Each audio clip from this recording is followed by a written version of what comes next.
Eco-jogging est un mouvement mondial éco-citoyen qui consiste à courir tout en ramassant les déchets et à les recycler.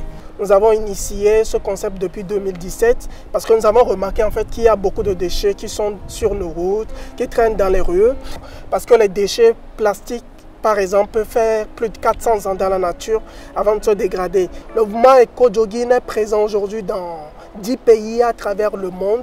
Et depuis que nous avons initié le mouvement au Togo, nous avons ramassé environ 5 tonnes de déchets plastiques que nous avons recyclés. Et aujourd'hui, le mouvement se poursuit malgré la crise du coronavirus. Nous avons lancé une campagne Beat Mask Pollution. La campagne consiste en fait à sensibiliser les gens sur les dangers des masques que nous retrouvons dans les rues. Alors moi, pendant 5 ans, j'ai fait le volontariat national et j'ai fait 1 an de volontariat international en France. Et pendant cette expérience, j'avoue que j'ai acquis beaucoup de compétences que je valorise aujourd'hui.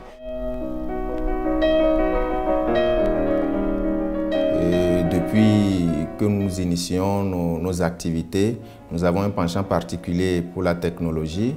Nous avons déjà commencé par créer une page Facebook qu'on appelle Santé sexuelle et reproductive, parlons-en et sans tabou, qui communique des informations, partage, discute avec les jeunes sur Facebook et nous avons atteint jusqu'à 16 000 abonnés. Donc c'est en voulant rapprocher les services vers les jeunes, au lieu d'attendre à ce que les jeunes s'approchent de nous, que nous avons pensé à la création d'une application mobile où les jeunes peuvent facilement se référer et obtenir toutes les informations en matière de la santé sexuelle et de la reproduction.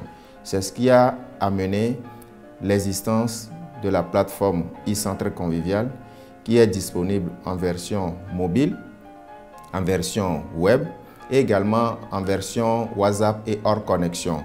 Donc avec particulièrement la version hors connexion, le jeune qui utilise n'importe quel téléphone 1+1 ou sans avoir la connexion Internet peut facilement avoir accès à nos services. Nous avons aujourd'hui plus de 20 000 utilisateurs abonnés à la plateforme e-Centre Convivial et les téléconseillers traitent environ 300 messages, 300 requêtes par jour, 24 heures sur 24 et 7 jours sur 7 pour pouvoir être à la disposition de la jeunesse togolaise et répondre à leurs préoccupations.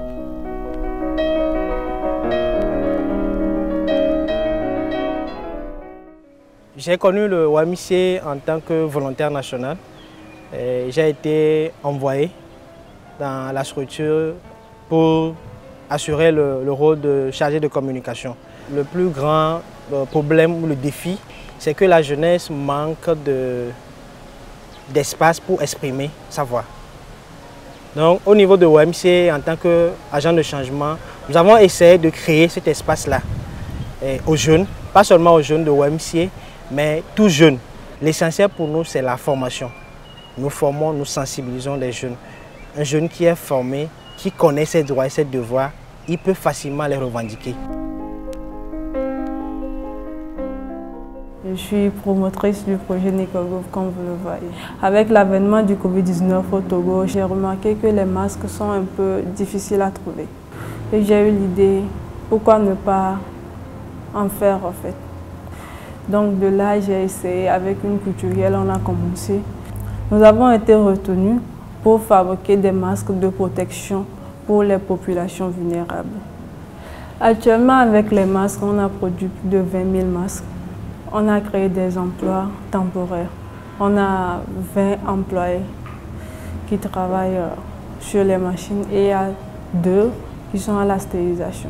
Avec l'effort que nous allons déployer pour pouvoir renforcer la communication autour de la plateforme e-Centre Convivial, beaucoup de jeunes seront connectés, beaucoup de jeunes seront informés et non pas seulement les jeunes, les parents également seront informés et pourront s'adresser à nous pour que nous puissions les aider, les orienter à savoir comment instaurer l'éducation intrafamiliale. Voilà ce en quoi nous sommes persuadés que l'application e-Centre Convivial va vraiment contribuer à l'éclosion de l'éducation sexuelle complète et en milieu jeune au Togo.